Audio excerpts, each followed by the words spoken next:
Today I'm talking to you about pre-surgery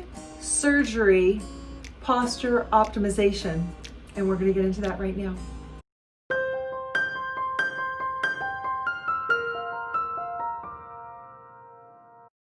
Welcome back, friends, and if this is your first time, my name is Ashley Osier and I'm the posture specialist. If you would like to improve your posture, decrease pain, and enhance your overall wellness, make sure to subscribe and click that notification bell so that you don't miss anything. So what do I mean by pre-surgery optimization?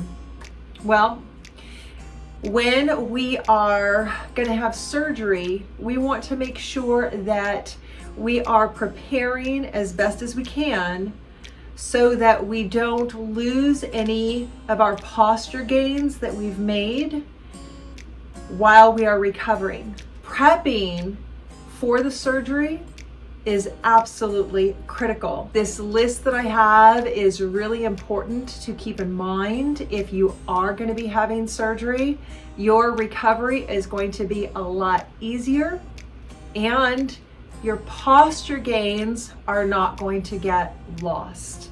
To optimize your posture, you want to make sure that you have a plan. You want to try to plan as far in advance as possible. At least a week if you can, a few days minimum. So what do you need to do? You need to keep in mind your recovery station, so you're going to need to prep that. Your recovery station might be your bedroom or your living room. It could be another area as well, like your study or your family room. You need to make a plan for your main traffic areas. So your bathroom, your kitchen, your hallways, your doorways. If you have to open up doors, close doors, go out the front door, the back door, the side door, okay? So you need to make sure that the floor area, the main traffic areas that you're going to be walking through, especially if you're having knee surgery, ankle surgery, hip surgery, and you're going to have to be on crutches, or you're going to have a walker, anything like that, you need to make sure that your main traffic areas, the flooring and everything around the doors, is free and clear. The number one place for people to fall in their home is the bathroom. And that is just, like as we age. But if you also have an injury and you're recovering, then you are at additional fall risk. And we want to make sure that we're setting ourselves up for our most optimal posture maintenance. You want to also consider when you're doing your PT visits and your doctor visits, the stairs, the car, if there's an elevator, you need to keep that in mind in terms of what kind of preparatory work do you need to do. So, for example, if you're having a hip surgery and you have a bunch of stairs that you need to go down, you have to figure out, can I go down these stairs safely? Do I need somebody to help me to get from point A to point B? Do I need to rent a hotel room for the first few days or the first week so that I'm not having to go down those stairs? So these are the kinds of things that you want to consider if you have to leave the house to go to PT or any other doctor visits. If you need to go to the store as well, you want to think to yourself, what stores do I have that are close to me, that are going to be the easiest to get to and to maneuver around to get my groceries and my prescriptions.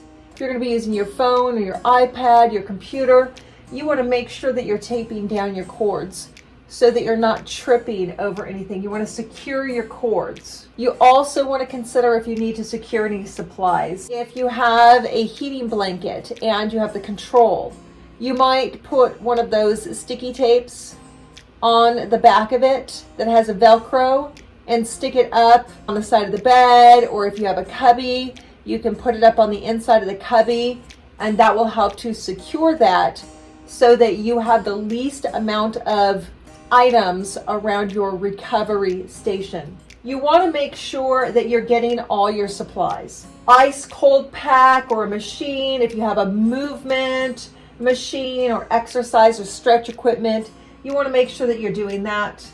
You want to make sure that you have whatever braces or wraps or pads you might need.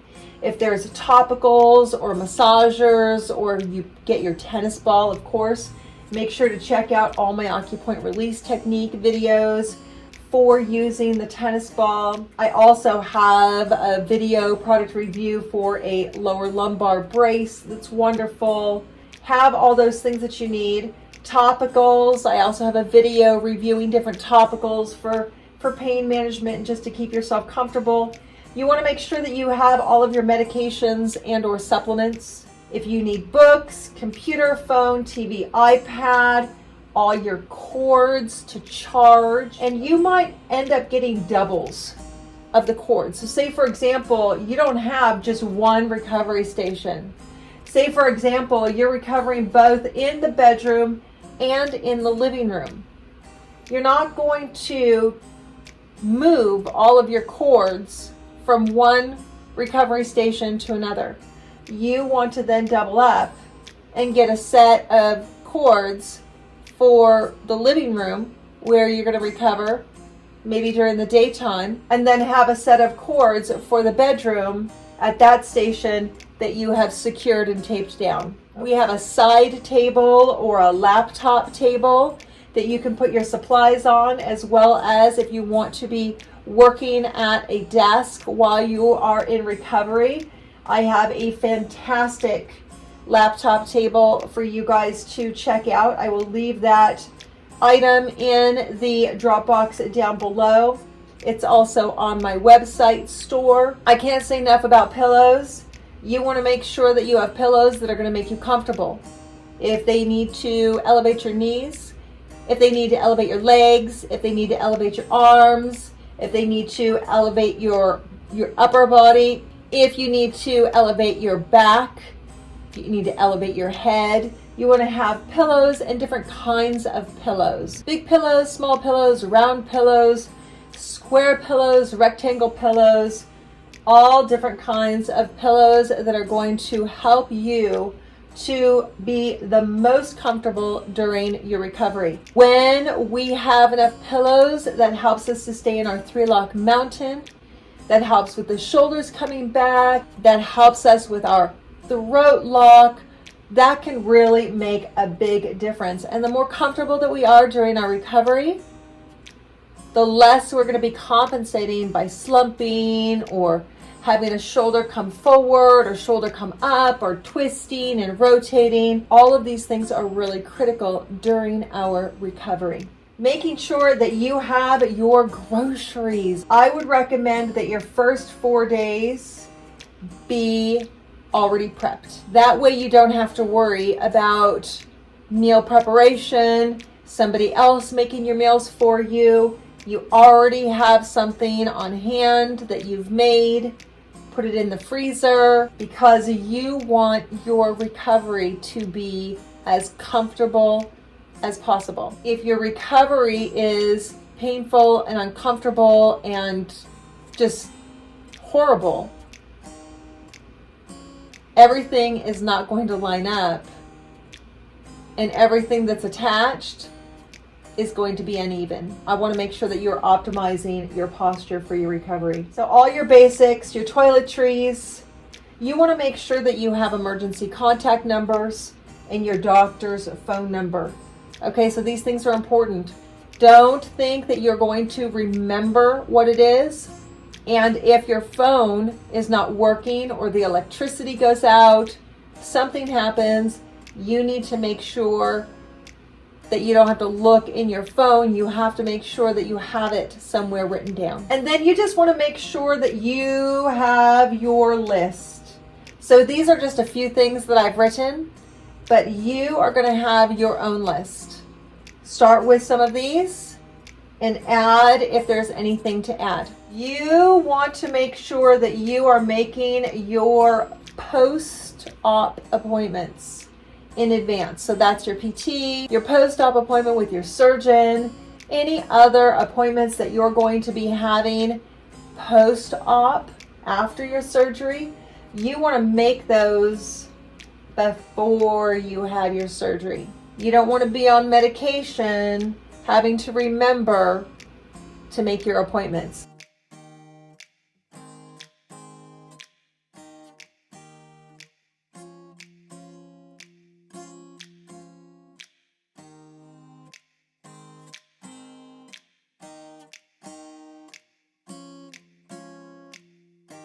You want to have a list of questions for your surgeon.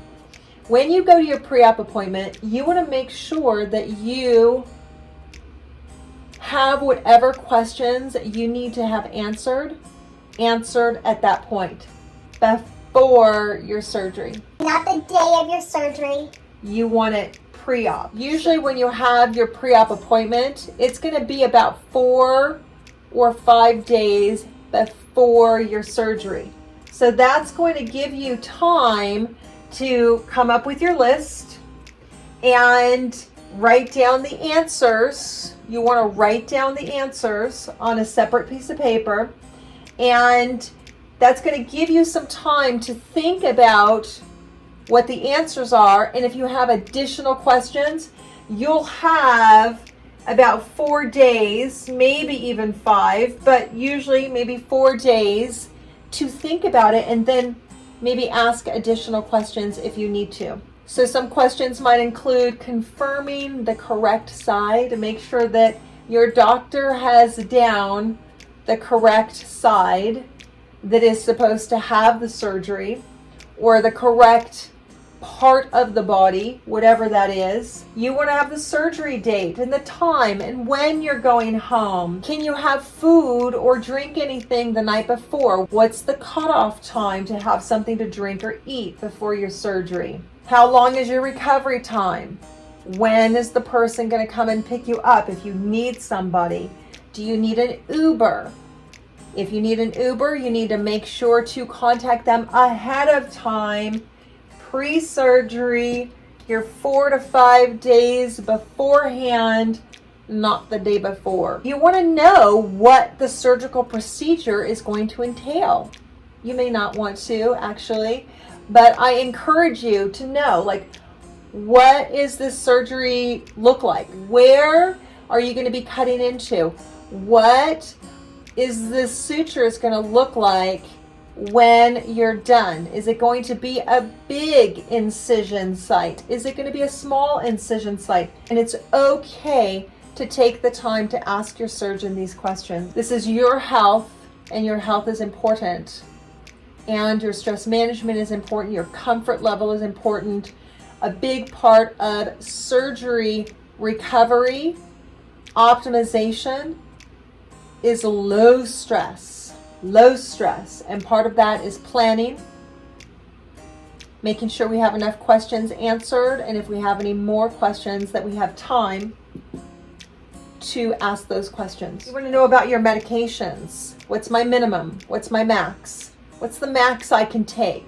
What's the combos I can take? If you have any previous experiences with medications, make sure to let your surgeon know so that he or she can help you to figure out what is going to be the best protocol so that you're staying ahead of the pain instead of behind. When we're in pain, our posture is going to be the first thing to go. What kind of movement, exercises, and stretches can you do? How far after surgery are you going to be getting up and walking around? Hours after surgery? Days after surgery? Are you going to be in PT a few days after surgery? What does that look like? So you want to have that in your mind. You want to know what that's like. Can you get the site wet? How long until you can get it wet? Can you submerge it? Do you need to wrap a bag around it in order to actually bathe? You want to ask your doctor, is it okay for me to sit? How long can I sit? What would be the most comfortable chair for me to sit in? Should I have pillows? Should I be sitting on a pillow? Can I work? How long can I stand for? Can I lift? Oftentimes, when we've had surgery, we cannot lift more than 10 pounds. You really want to make sure and check with your surgeon on that and let them know what kind of job you have so that they can best guide you in whether or not you need to take off time from work, or if it's modified duty. It just depends upon your surgery, depends upon your job. And then what is your recovery time? How long is my recovery time going to be? Recovery time is going to have stages, and you want to know what all those different stages are so that you have that in mind. So for 3 weeks after surgery, I can only toe touch.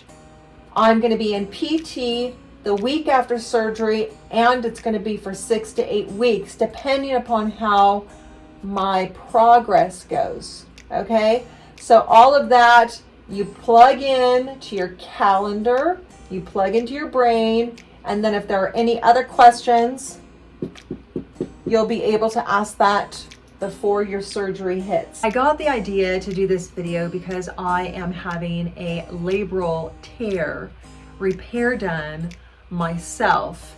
And during my prep, I realized, posture could really get messed up if people didn't plan correctly. So all the stuff that I have come up with are things that I've put together myself.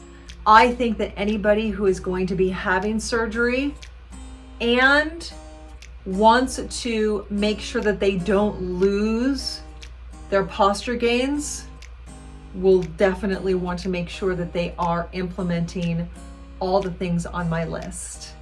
If you are having surgery and you end up using anything from this video, definitely let me know how it works out for you. If there are additional things that you do to prep for yourself, leave those in the comments down below, because I'm going to probably be doing some more videos around this, videos around recovery and posture maintenance, posture optimization. Make sure that you are planning everything so that everything goes smoothly.